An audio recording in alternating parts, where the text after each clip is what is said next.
Yeah.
Thank you.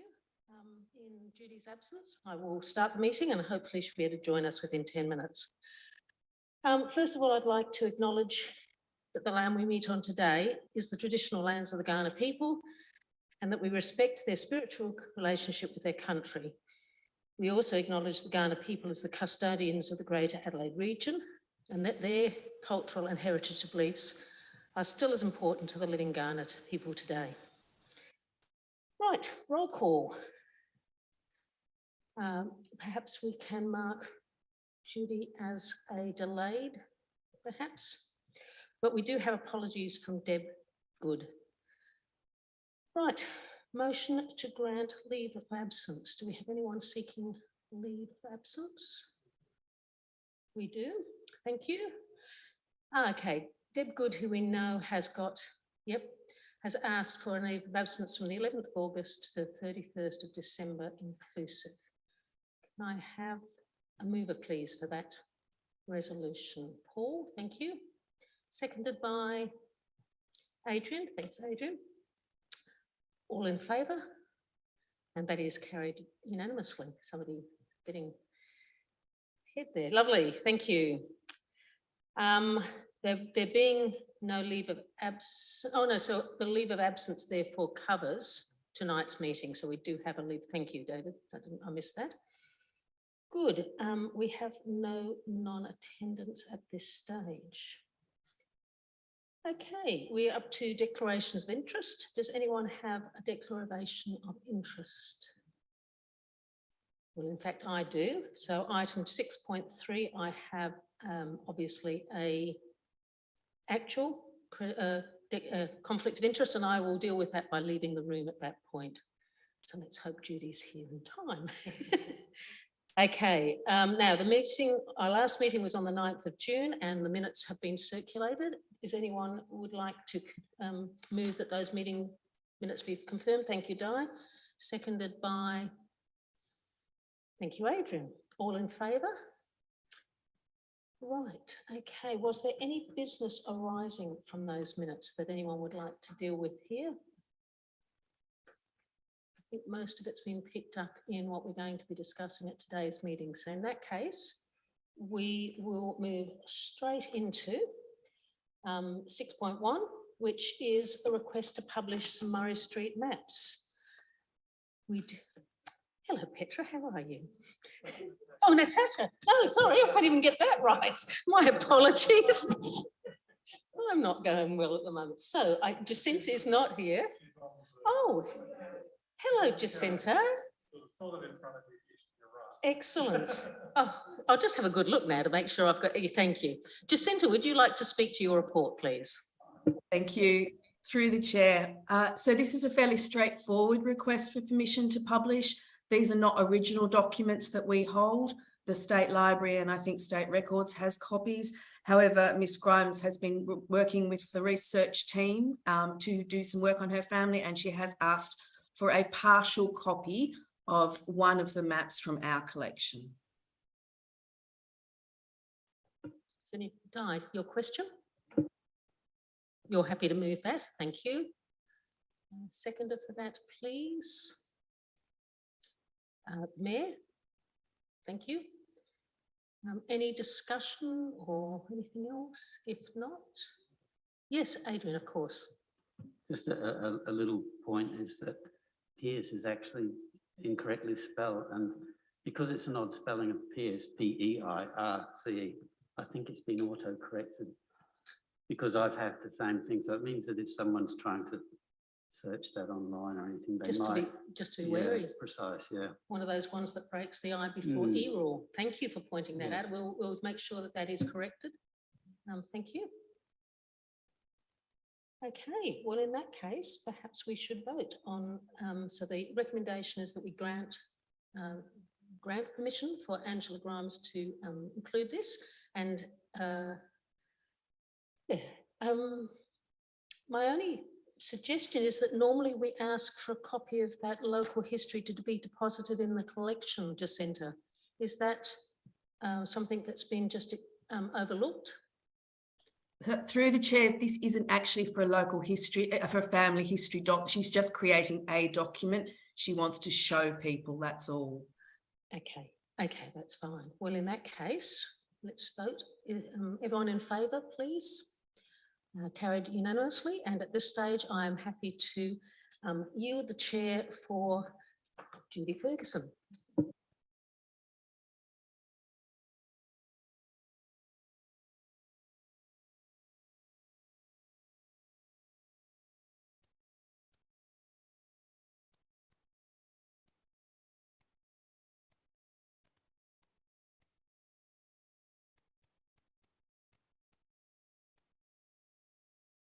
Request for permission to publish. Did you want to speak to that, Natasha? Oh, Jacinta, do you want to speak to that? Thank you. How are you, by the way? I'm much better, thank you. Good. Getting over it. Great. So through the chair, Mr. Polkinghorne is requesting to actually replicate in size a original object from the Gawler Heritage Collection, the Monster Fair poster. Understandably, Mr. Polkinghorne is very proud of his connections to the early institute history, and he'd like to put this item on his wall. However, if the committee decides to grant this request for permission, it will be a replica of an item that we hold, and it's a rare and I believe an important item. So I think that needs to be somewhat in the committee's mind when they're debating this request. Thank you, Jacinta. Any discussion? Yes, Diane. I have a question. Is it possible to put like I don't know whether we can do that, not put a watermark on it or something, so that it's not, you know, an original copy of an original? You want to respond to that, Jacinta? Through the chair, it is possible. However, Mr. Polkinghorne, we did speak about that, but he'd like to display this in his lounge room, so he wasn't very keen on that idea. Okay, thank you. Inya? Helen? Yeah, I can well understand Mr. Polkinghorne's request, and I have some sympathy with him, but we're now coming to a point where we're going to create a precedent if we allow this to happen. And I think we need to be very careful of how we make a decision. I think I've thought both ways, and I think at this point I am not comfortable in providing him with a copy simply for display, because once we've given that, even with or without, we've lost control of it, and there is another quality image out there. Yeah, I'm happy to be persuaded by other people, but I am very uncomfortable with granting permission for this. Thank you, Helen. Karen? Yeah, I tend to agree. I know people, once we start displaying things in exhibitions, this is a really rare poster. And we either value the poster as rare or not. And I know there's lots of family connections to Gawler. The Gawler's the oldest town in South Australia, so there's lots of people connected either through family or culturally. So there'd be many arguments to get copies of lots of different things to put up in people's lounge rooms. And Helen's right, once there's a copy, we've lost control. And it doesn't matter whether it's an original, we've got the original, I don't think people will see that. So I'm inclined to not grant this, but I think there needs to be some careful explanation to Mr. Polkinghorne as to why. And I think the reason is because it's so rare, and you know, how do we manage the ownership of that or within the town of Gawler? It is a tricky one. It is a tricky one, but I don't think he's put up a good enough argument to allow a copy to be given, in my view. Diane? I tend to agree with both Helen and Karen. Like Helen said, once he's got it, if another member of the family wants a copy of it, they could just copy that. And then there's, you know, we just keep losing things. And this is just one thing. It can become a precedent for other things. So I tend to not grant it myself. Any other discussion? Yes, sorry, Adrian. I suppose as I just thinking on the other side, could there be conditions attached to it? Could there be something printed on the bottom corner that says this is a reproduction? I understand what you're saying, but I suppose, is there any way that we can safeguard against by conditions?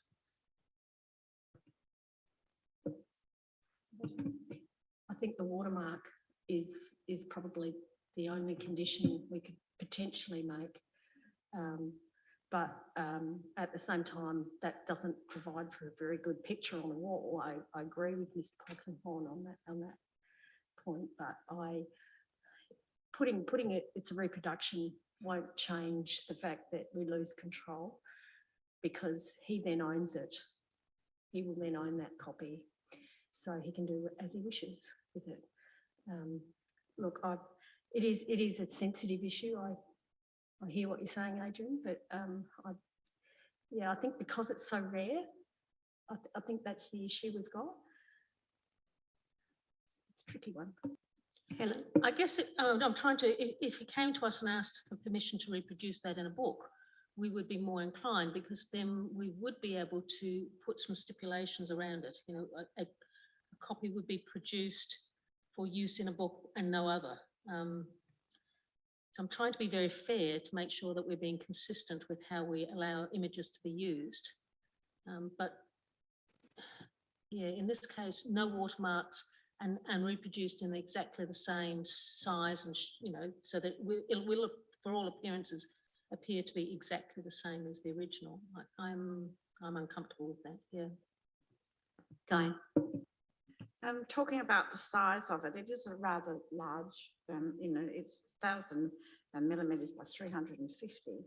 If it could be scaled down, then it's not an original, but would it be clear enough, and would he be happy with that? Helen? Perhaps we could ask Jacinta whether that's possible. Or... Jacinta, what do you think if it was a smaller size? So through the chair, it would be hard to read as a smaller size, but Mr. Polkinghorne did request it be replicated, and I've put that request to the committee, as is size. Fair enough. Any other discussion? I just want to throw this in left field. I've had to think about this. If you go to the art gallery shop of the Gawler, not the Gawler Community Gallery, they've got that on the brain, the State Gallery, you can buy reproductions of paintings, but they're not the same size, obviously. I'm just wondering if we don't allow this, which I support, not that that's my position, but to do that, but if we thought about reproducing these things ourselves for sale, like the gallery does, the other thing I have a question of Jacinta is, are these things covered by copyright? Jacinta? Through the chair, no, the poster is no longer in copyright, so it's well and truly existed outside of that. However, the town of Gawler owns the particular poster, so there's an ownership as opposed to a copyright issue. How does that protect it in law? It doesn't protect it in law if we allow the image to go beyond the control of the Gawler Heritage Collection. It could be reproduced as many times as anyone wishes to, and we have no control over that. Thank you, Jacinta. Is there any other? Yes, Helen? Chair, I agree with you. I think at some point it's probably a little premature yet, but at some point we will have the ability to reproduce and make money from some of the objects we own because of the because of the family interest or the uniqueness of them. And I think in a way, deciding against this, perhaps that can be part of the explanation back to Mr. Polkinghorne, is that we're protecting some of the intellectual property that we do own with the idea of being able to raise funds to protect the whole collection. I think that's maybe something worthwhile discussing with him. Thank you, Helen. Is there any other discussion? If not, it looks like the committee is favouring option permission not granted. So I don't quite know how to proceed. We proceed with the precision granted for and against, and then the next one for and against? Or? Through the chair, no, we just move which version the committee wants to Okay, move. So someone like to move then, which one? Diane? Yes, I'll move it with the second, Yeah, second thank you. option. Thank you. Seconder, Helen, any further discussion? Those in favour, please show. Against? Carried unanimously.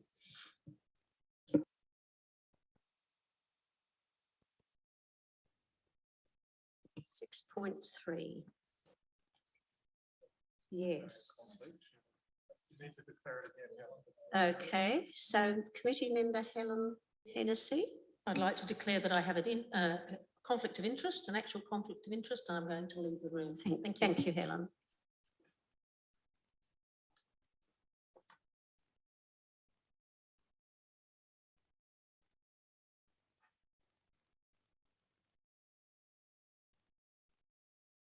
Okay, so we have the recommendation before us.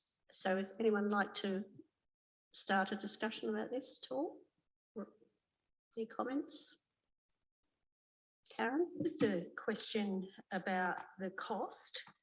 It's got blank in the recommendation, but in the report, it has, the committee has agreed to a price of $15 per image for inclusion. Is that something, I guess the committee is per image $15? Do you want to respond to that, Jacinta? That's what I'm assuming that would be. So you're surmising it's $15 per image, are you?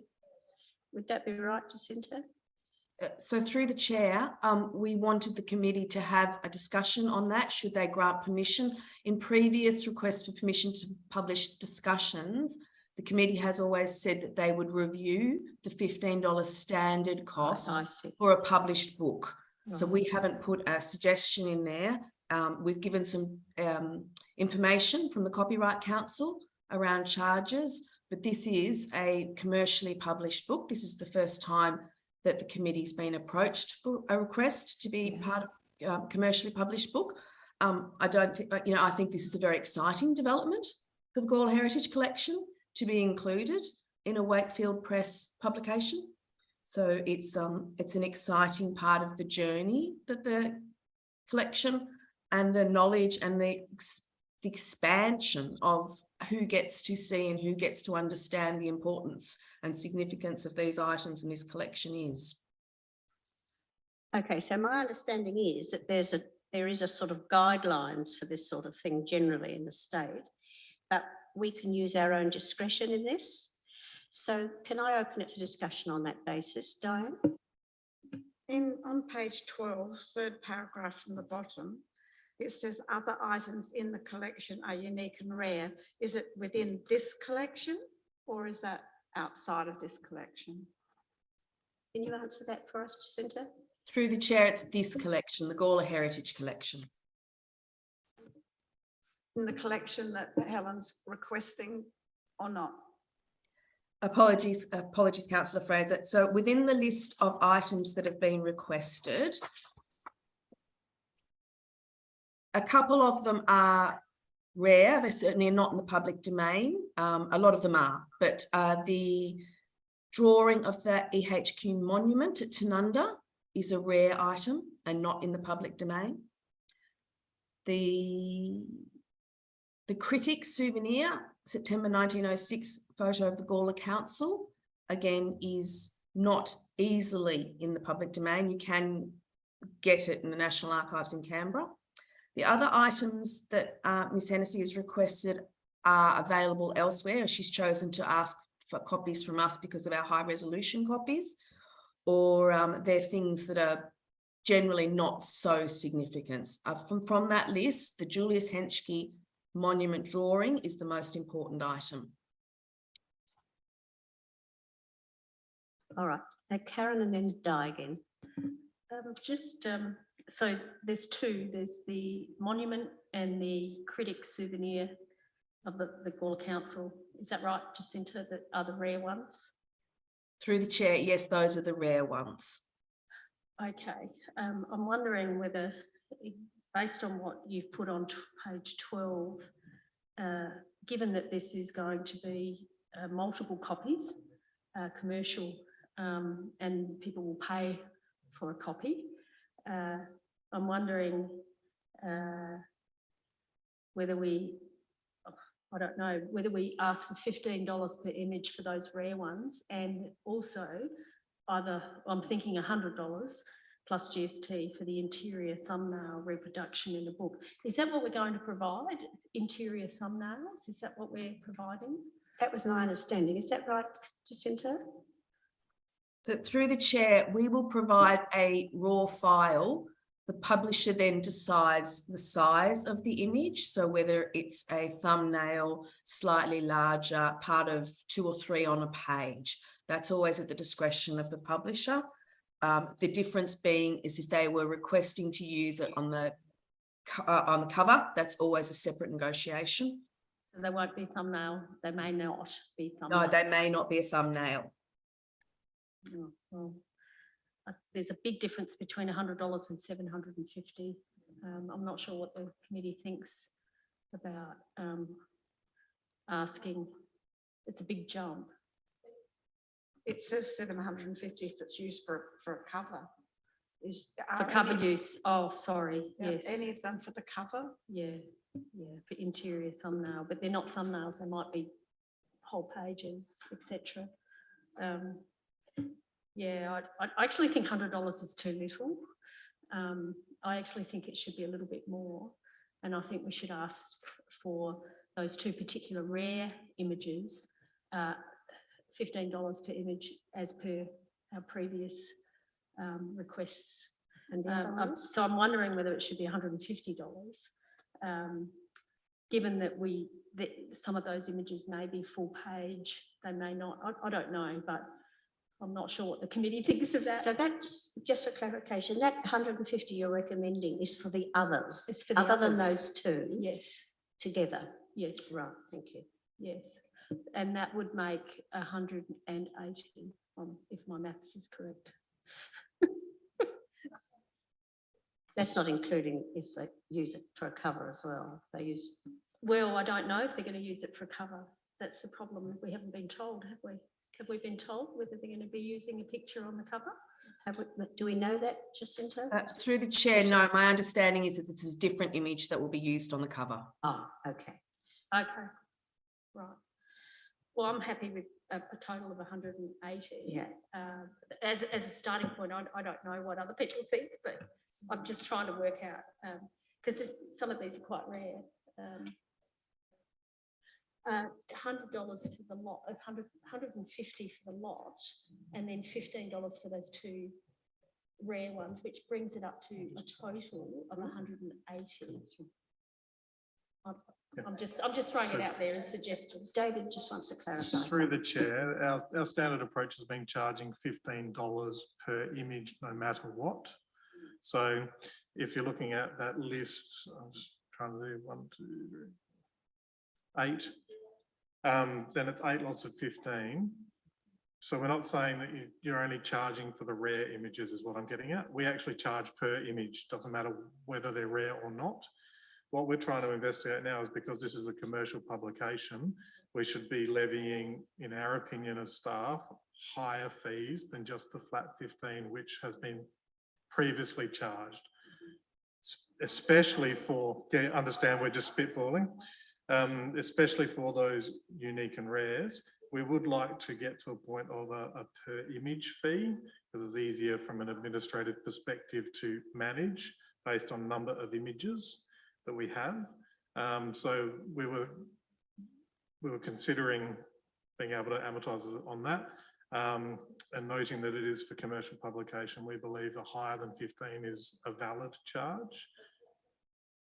So through the chair, we were thinking the $100 per image is a minimum, and anything above that would be up to the, Diane? Yes, on that, I agree that $100 per image and then maybe 150 for the rare ones or even 200 for the rare ones.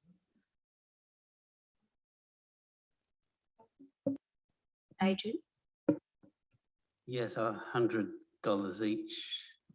That's 1,400 because there's, the last one is four separate images.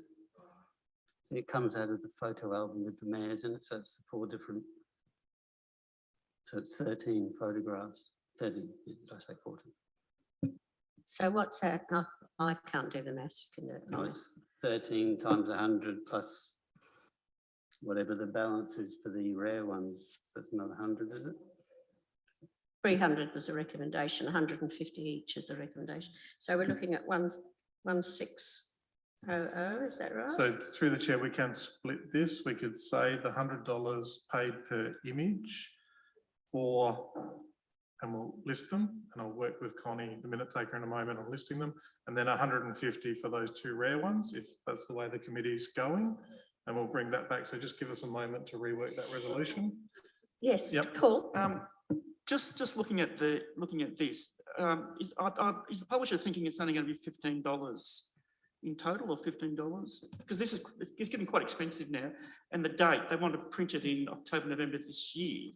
So I don't know whether they've got the budget or how's that going to work? Because it's starting to, the price is actually getting up a lot now. So through the chair, and I'll get Jacinta to clarify, but I don't believe we've actually given the publisher an indication of what the fees would be at this point in time. But the publishers would be of the understanding of normally the $100 fee for an image, because that is a standard rate for publication in a commercial environment. Our $15 fee is very much a community access fee. So I wouldn't be suggesting the publishers expecting us to provide their images for $15 each by any stretch. And Jacinta can clarify further if you'd like, but that's where I'd be sitting. Did you want to make a comment, Jacinta? So through the chair, as David said, the publisher is aware that these are the standard advertised fees for commercial photography for other images that get provided in the book. I think, yes, it is starting to add up, and the committee may wish to consider that in their deliberations. Is it more important to get as many of these items in the public sphere in an important publication rather than revenue raising, or do we need to balance that? So there are different aspects of the deliberation that I think need to become part of the committee's thinking. Thank you, Jacinta. Does anyone like to comment on Jacinta's input? My view is that Wakefield Press is not going to go broke anytime soon. And I don't think for 1,600 is going to, I mean, they produce coloured photographs of coloured prints and illustrations all the time.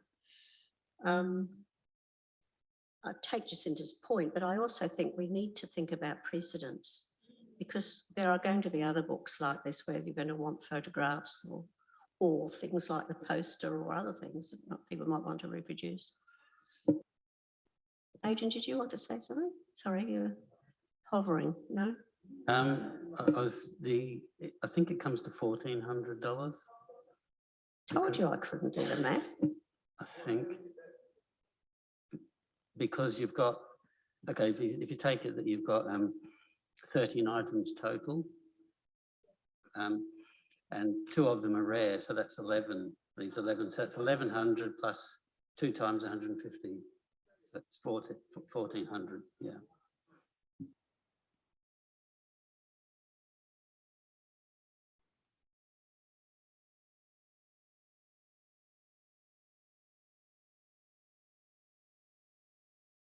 Wakefield Press would be paying the money, or would the authors pay the money?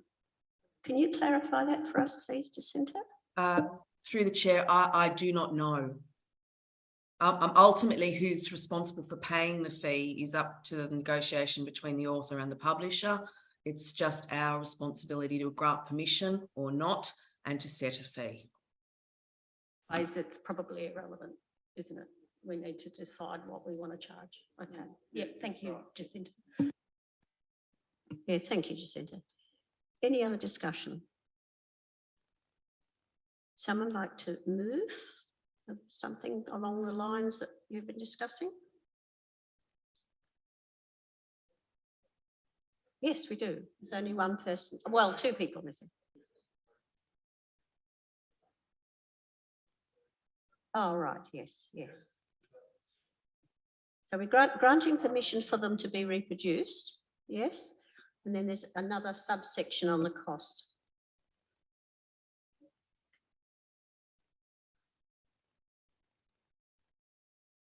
So would someone like to move the granting of the permission to start off with? Can we have a mover for the grant? Sorry? Okay, sorry. Okay.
Okay, everyone, meeting resumes. So through the chair, we've put the resolution together on screen. I'll just get Connie to scroll up a bit so we can see it, and we'll scroll down as we go. But essentially the committee is recommending to council that permission is granted for all of those items to be published, provided that a fee of $100 is paid per image for those ones, and a fee of $150 is paid per image for the two others, which were the rare ones. The images are appropriately attributed to the collection, and a copy of the publication is donated to the collection once it's printed. So that's the resolution. Okay, Di, you happy to move that? Second it? Paul? Any further discussion?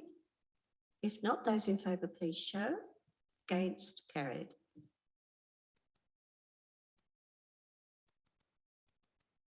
Thank you, Natasha. Yeah.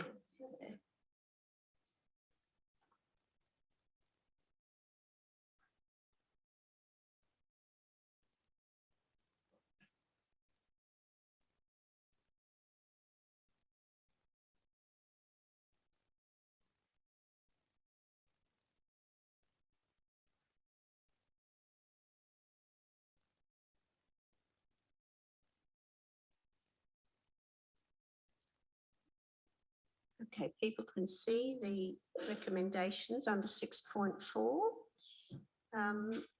Someone, yes, Karen. I'm happy to move the officer's recommendation, Chair. I think it's a appropriate way forward. There are many editions of the Bunyip after 1954, as we can imagine. So it would be a really big piece of work, and I think it's appropriate to investigate grant opportunities.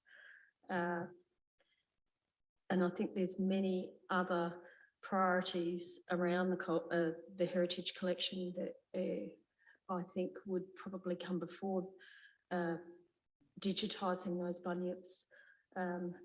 Look, you know, we love our bunyip newspaper, and maybe if we do get some grant funding, maybe we can look at that, getting those papers digitised. Thank you, Karen. Is the seconder, Adrian? Oh, you want to say something? Fine.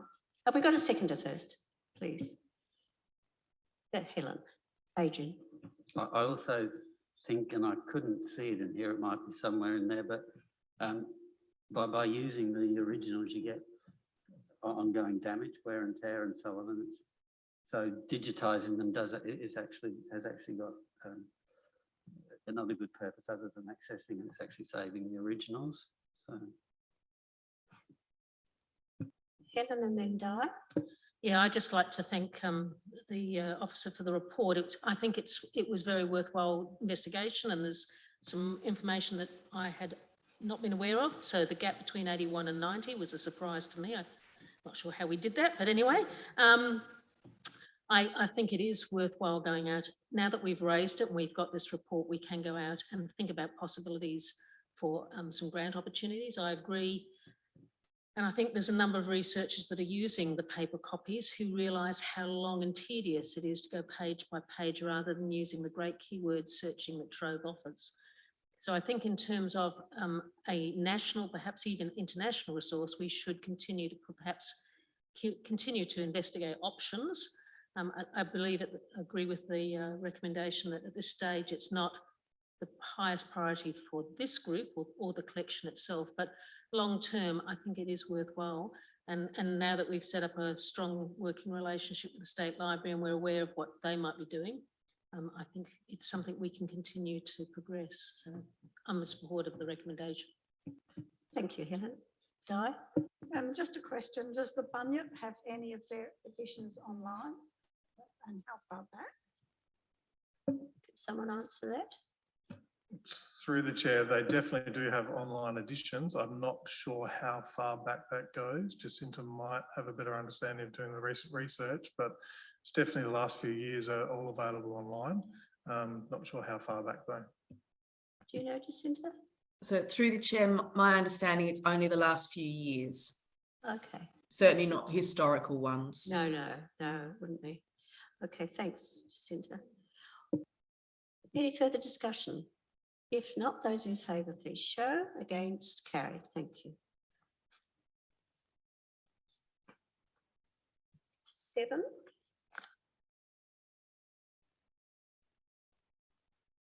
This is just noting that we note. Any discussion?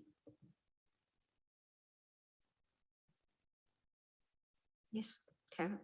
Just on point 2, we've got 6 catalogue entries that have significance statements. What sort of work is being done around significant statements for other items of worth? Can you help us with that, Jacinta? So through the chair, we've had volunteers who have helped create the background research for the significance items. Ultimately, that's a job for senior staff, which would be myself, and there simply hasn't been enough time to spend more time doing that sort of thing. I would love to spend more time with significant statements and with the collection itself, but in the priorities of a busy research centre and a large volunteer team, that has slipped down the list.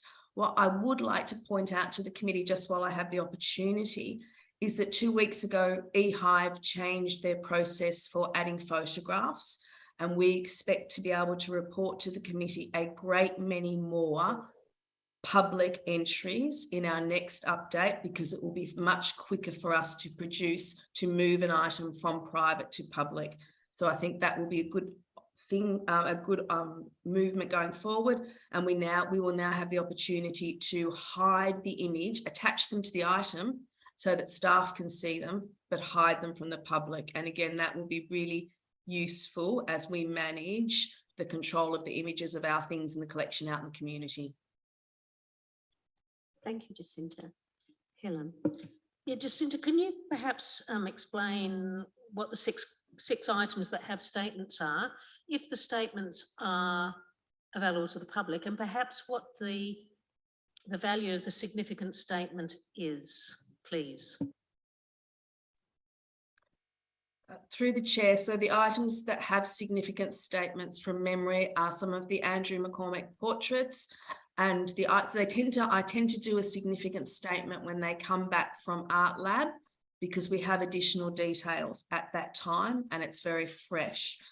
The importance of a significant statement is it gives the evidence of where an object sits within a collection, but also where it may sit within the importance of the state significance or the national significance.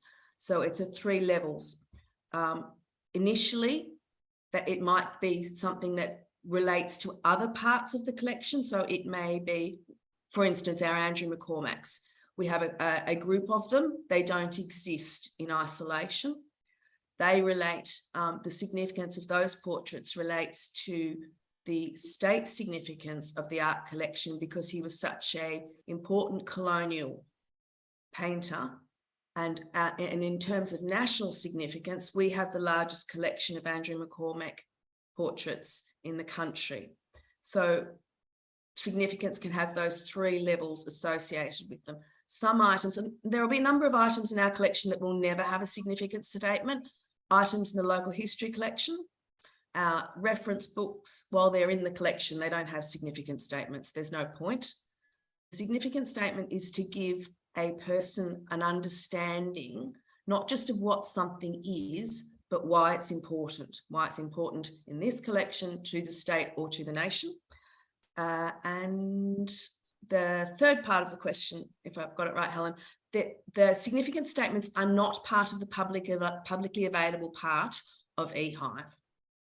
So they're there, we can always produce them and give them to anyone who wants them. It's not normal to keep these things separate. Significance isn't necessarily value, but under the eHive system, they don't have that as public information. Thank you. It's a bit of a Dorothy Dixer, but I actually think it's the highest level information that we're now attaching to the items. I'm not surprised it takes time, because the research has to be thorough and accurate if we're going to use these statements to I guess again get grant money or acknowledgement of the significance of this collection. It needs to be done at a very high level. So I think, from my point of view, slow but steady is a very good way to move forward on this. Thank you both, Natasha and Helen. Any other discussion? No? Okay. We just move on, I guess, do we? Don't have...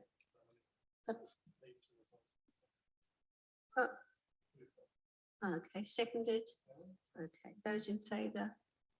Carried. Thank you.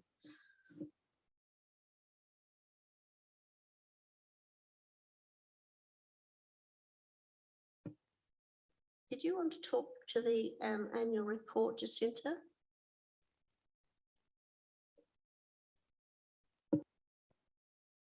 Your mute on. You've got your mute on. You've got that. Apologies. Now you're back in the land of the living. Oh, I'm not sure about that.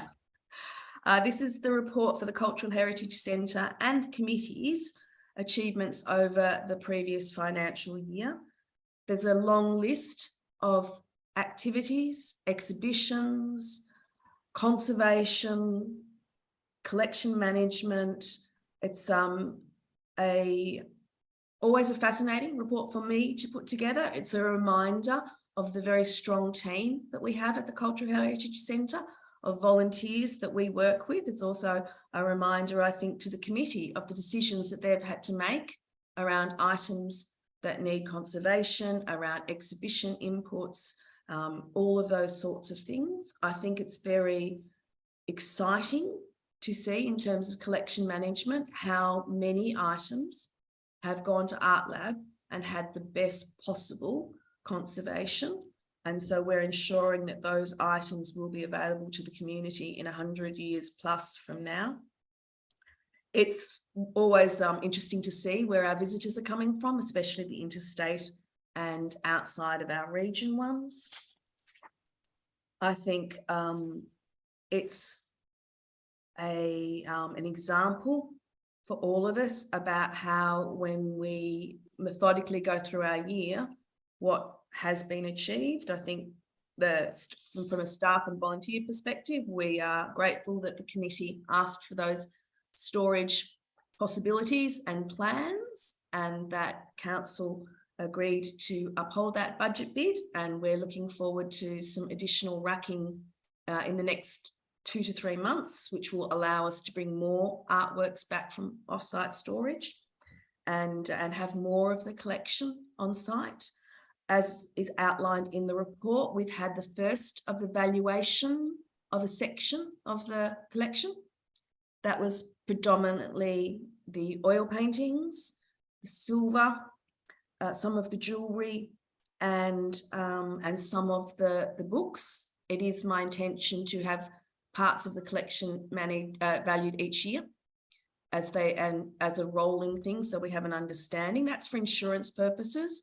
Again, the significance of a heritage collection is not based on its monetary value. However, it is important for insurance purposes that we have an up-to-date valuation. So that was an interesting activity to undertake. And of course, as part of the year that's been, Walker Place and the Gawler Heritage Collection Committee and the Cultural Heritage team's input into that won an international award, I should say, which was very exciting. And we won our exhibition award as well. So we've had another big year. The Cultural Heritage Centre, in my opinion, continues to have a strong trajectory. It's unfolding as in a very strong, defined forward movement way. We have a volunteer team at capacity, and we're turning them away, which is a lovely problem to have. It's unfortunate, but we can't deal with any more at the moment. I think we are methodically going through our collection and understanding more and more about it and what needs conservation, where the stories are, the things that we didn't realise, certainly I didn't realise their importance, and it's all developing. So I hope the committee was pleased to read a review of what you've done in the last 12 months.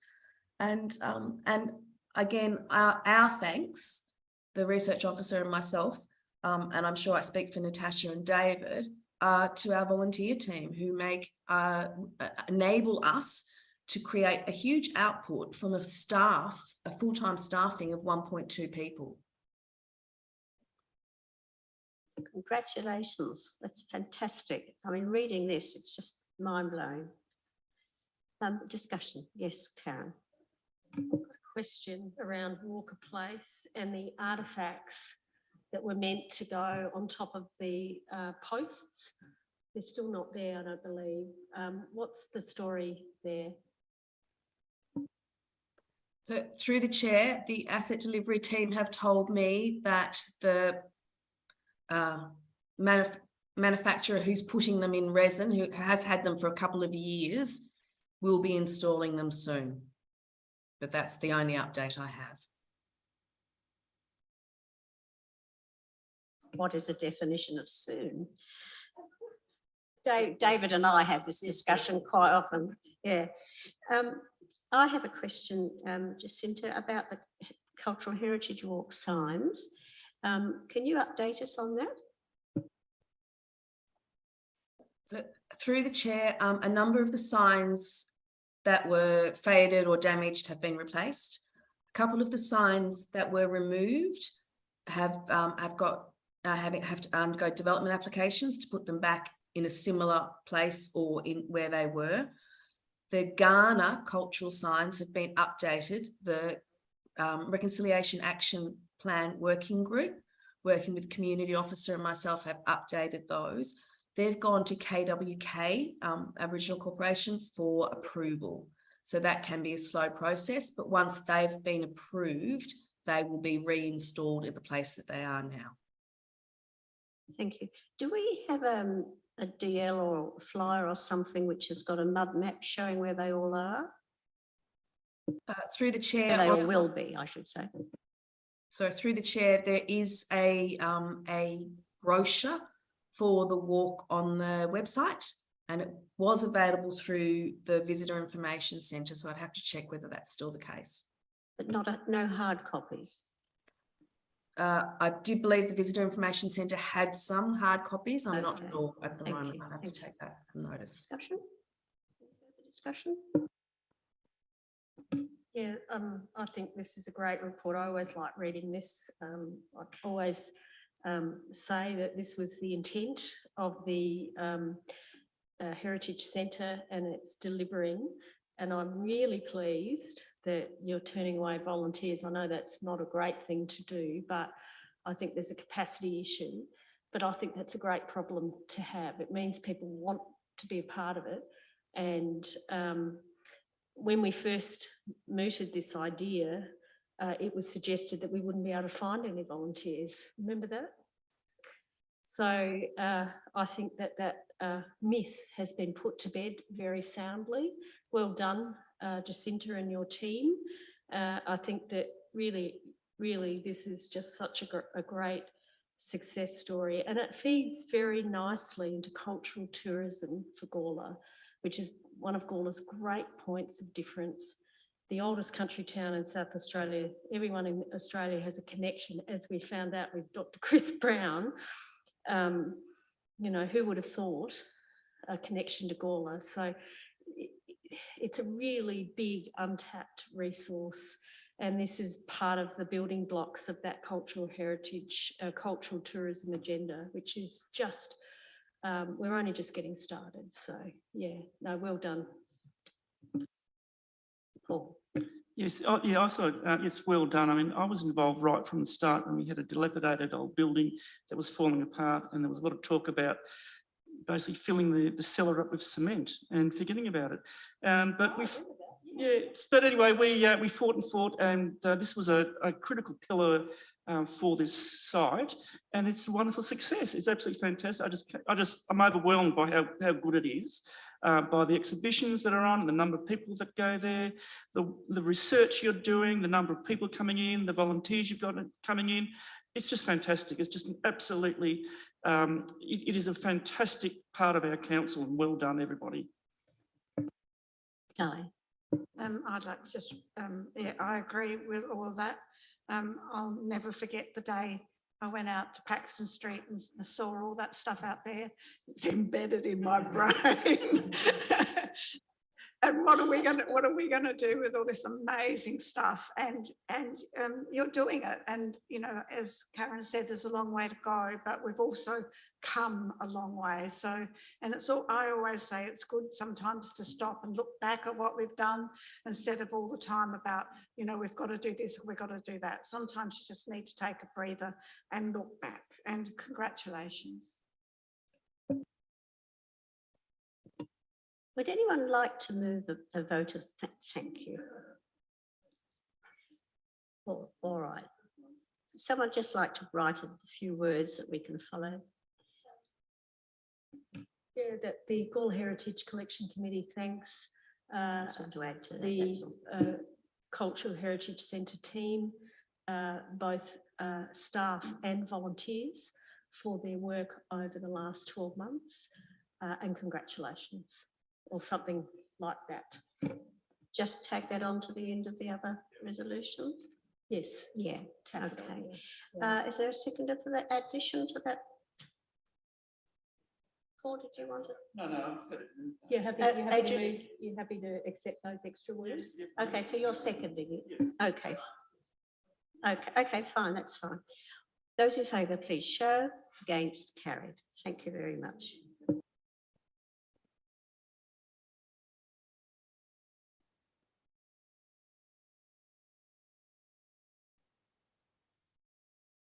Okay with that wording? Yeah, give them time to.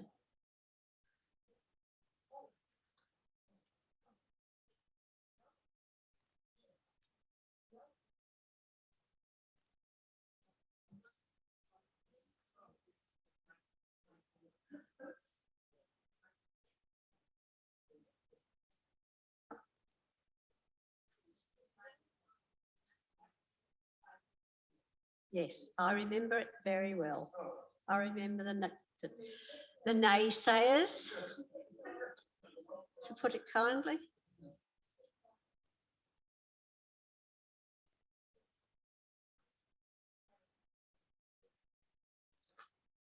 Okay, so people have got that point 2 there in front of them. Is that pretty much what we want to say?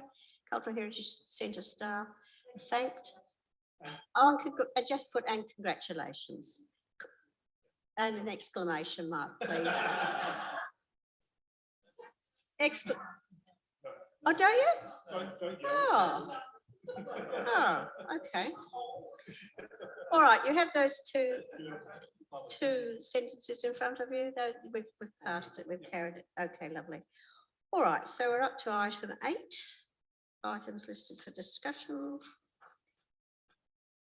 Any comments on 8.1? Okay, exhibition themes, 8.2. Any discussion? Yes, Karen? Have we had a discussion around 20? This is not next year, this is the year after. Right. So Jacinta, if you want to lead the discussion for the 2024-25 exhibition themes. Through the chair, as I've spoken to the committee before, it's helpful for staff if we have some idea going forward for the next couple of years, because it allows us to give research tasks to volunteers and to start thinking about items in the collection that might meet with a theme. So we had a workshop a little while back, and we looked at a number of different items that we could have potential themes around, and the committee settled on communications as the 2023 exhibition.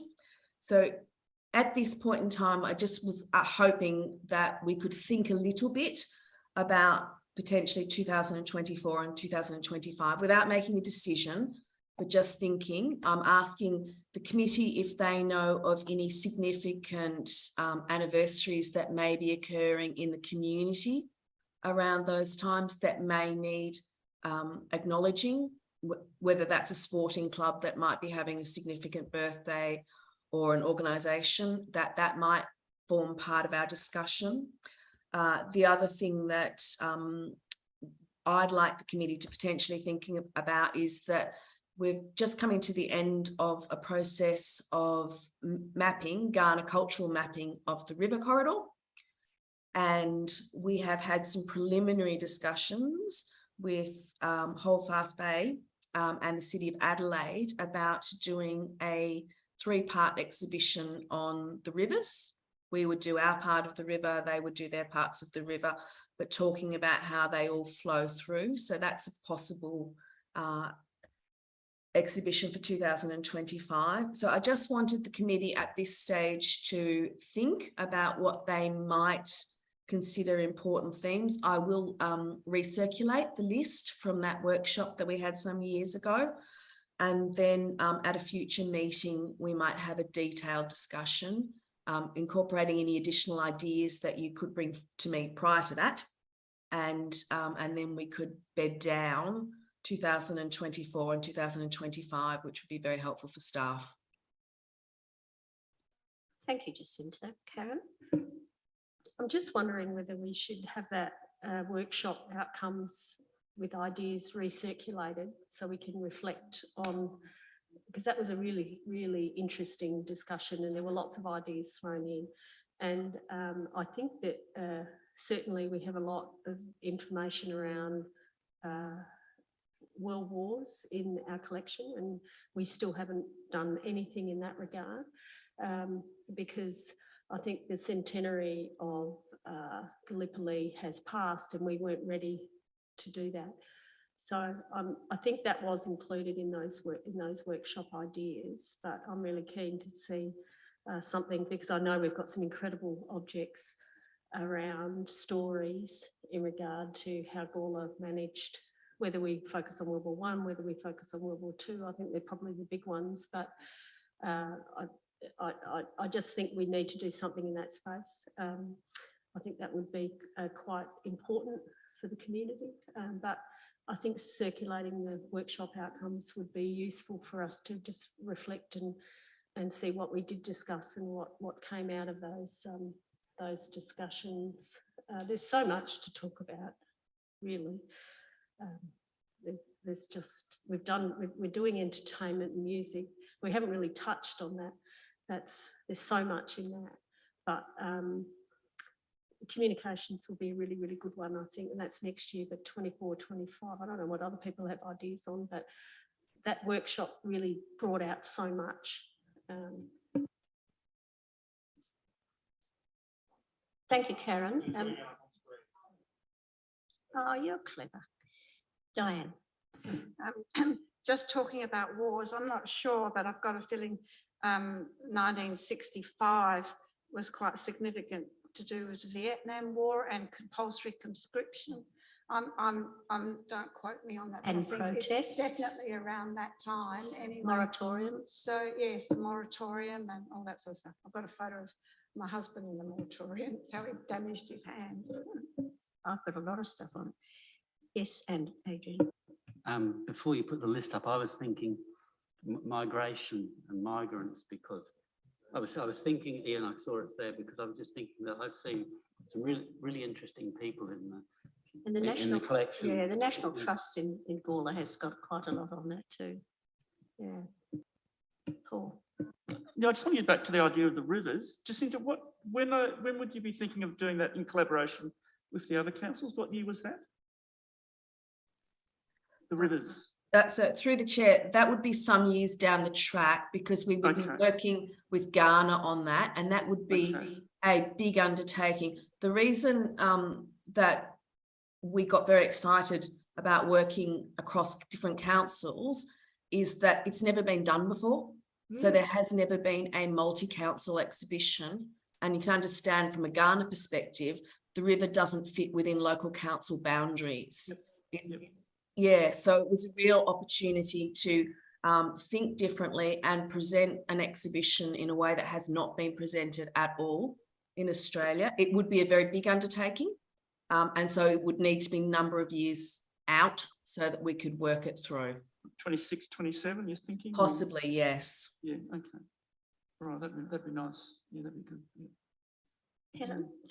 Yeah, I'm happy to go and do a bit of research on some significant anniversaries that are coming up in 24 and 25, although I do really like the idea of the Vietnam conflict. I think that's a new aspect that bears lots of investigation and is relevant to the current community. From memory, we've got at least one of the large football, netball clubs coming up with an anniversary soon. So I'm happy to go off and have a look at some of those, but we've got a fairly impressive list there. I mean, really, any one of those, it's going to be hard to narrow them down. One of the things that we haven't got there is health, the history of health. Oh, where is it? Oh, okay. You know, I threw that in because Sorry, I've used the term health. I mean, in the very broadest, everything from the early epidemics that the town had right the way through to, and it is a really fascinating, and it's another story that comes forward into today and council's role in that arena. So Weren't there a couple of people that got the plague? we had the plague, we had I the thought Spanish so. influenza, Yeah. we had lots. It wasn't a very healthy nor attractive nor smell-free place. Quite apart from industrial accidents and diseases from working in foundries. That's right. Okay. Is there any further discussion on this item? No? Okay. Thank you, everyone. Would someone like to move that it be accepted? Just discussion? All right, okay. So the Eagle Squadrons exhibition update. Who's giving us that? Are you doing that for us, Jacinta? Thank you. Yes, so through the chair, volunteers and staff are working on a small exhibition on the 806 Squadron to mark their anniversary. We're working with the RSL on that exhibition. So it will probably be predominantly digital, but there will be some items. We haven't decided whether we'll be holding that exhibition in the research centre or potentially in the cafe area, but it will be in time for the plan is for it to be installed just prior to Remembrance Day in November, and it will last for a couple of months. Jacinta, any discussion? No? Okay, move on to 8.3, portraits update. Did you want to do that for us too? Thank you.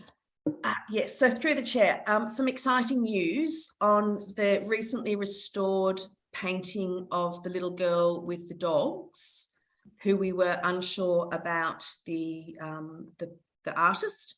So we had a signature of F. Britain. The committee might remember when the painting was valued, the valuer was familiar with the artist, and the artist is Florence Britain. So we now have another female artist in our collection. So Florence Britain was born in New Zealand, and she lived in the mid-north in Lara and Peterborough. She studied in Europe in 1907 to 1909, and our painting is dated 1907. So I'm assuming it's from her European studies. She studied at the National Gallery of British Art, which is now the Tate Gallery. And she was commissioned by that gallery to reproduce works by old masters, including Murillo and Turner. Very few people were given permission to replicate old masters, but she was. And the reason they did that was because this was prior to colour photography, and they used to allow the reproduction to tour. So her painting of Murillo, by her Murillo copy, toured in the UK for a year. She also studied under Alma Tadema, and she studied in France. So she had, in 1914, she had a big exhibition in Hindley Street that had original works as well as some of her reproductions. She was employed as an illustrator for London newspapers, a fashion illustrator. So she was quite a renowned female artist at the time.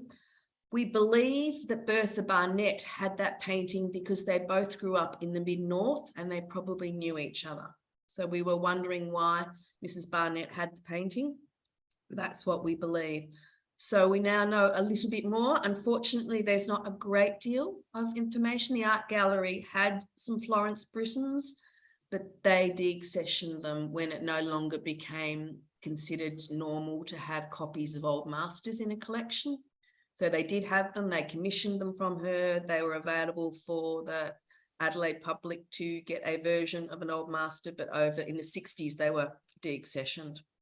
So we now know a little bit more. We still don't know the title of the painting, unfortunately, but it's rather exciting to have an artist, to realise it was painted in Europe, that it was a female artist and a female donor. So she joins our Rose Lauke as another female artist in the collection.